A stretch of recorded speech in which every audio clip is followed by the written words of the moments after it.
Saudara-saudara yang saya kasih di dalam Tuhan Yesus Kristus, dimanapun saudara-saudara berada, kita berjumpa lagi dalam Bina Iman GKI Klasis Solo. Dan untuk itu kita akan bersama-sama berdoa terlebih dahulu sebelum membaca dan merenungkan firman Tuhan. Mari kita berdoa. Segala hormat dan puji syukur kami naikkan kepadamu ya Tuhan, oleh karena pada saat ini kami boleh membaca dan merenungkan firman-Mu. Biarlah firman-Mu meneguhkan, menguatkan kami, dan menerangi jalan kehidupan kami. Dalam Kristus kami berdoa. Amin. Saudara, saya mengajak kita untuk memperhatikan surat Ibrani pasal yang ke-10 ayat 26. Saya bacakan demikian. Sebab jika kita sengaja berbuat dosa sesudah memperoleh pengetahuan tentang kebenaran, maka tidak ada lagi kurban untuk menghapuskan dosa itu. Saudara yang terkasih di dalam Tuhan Yesus Kristus, di zaman yang serba atau sangat permisif ini, segala sesuatu bisa mendapatkan alasan pembenaran. Segala sesuatu bisa dilakukan dan bisa dicari alasan-alasan kenapa itu harus dilakukan, dan seolah-olah perbuatan macam apapun itu bisa dibenarkan. Ya. Permisif itu segala sesuatu boleh, segala sesuatu silahkan dilakukan. Nah, itu sebabnya tidak heran kalau banyak juga orang-orang yang tidak lagi takut untuk berbuat dosa. Karena semuanya bisa dibenarkan. Ya, dibenarkan dalam arti bisa dicarikan alasan pembenarannya.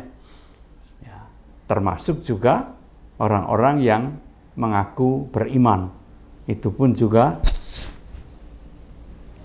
tidak jarang hanyut di dalam roh permisif ini.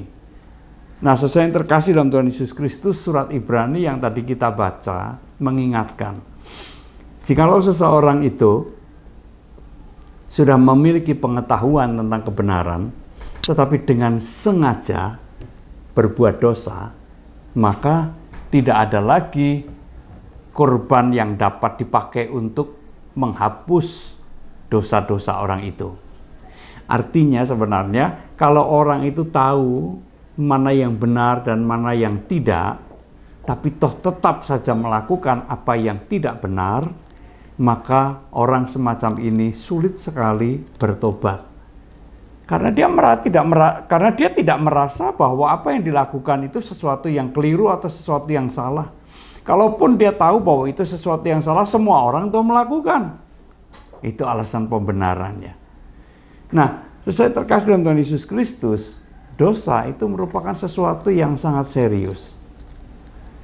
Di dalam kitab Ibrani ini, kalau kita membaca kelanjutan dari ayat-ayat tadi, dikatakan bahwa dosa itu sama dengan menginjak-injak anak manusia.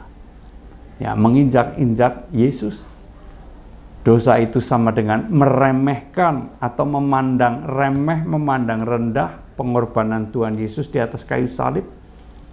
Dan dosa itu menghinakan roh anugerah, yaitu Roh Kudus sendiri yang hadir dianugerahkan dalam kehidupan manusia, dalam kehidupan kita untuk membimbing dan memimpin kehidupan kita. Dari situ kita diingatkan betapa seriusnya dosa itu. Dan oleh karena itu, sebagai orang-orang yang telah diperbarui di dalam Kristus, mari kita berusaha. Kalau kita tahu dan kita sadar apa yang tidak boleh kita lakukan, apa yang seharusnya tidak kita lakukan, mari jangan kita melakukannya.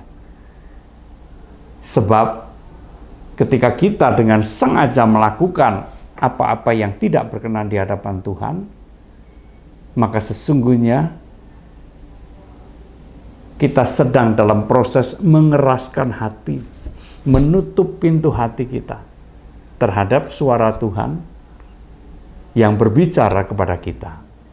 Nah, saudara yang terkasih dalam Tuhan Yesus Kristus, dengan kata lain kita dipanggil untuk marilah kita hidup dalam kebenaran.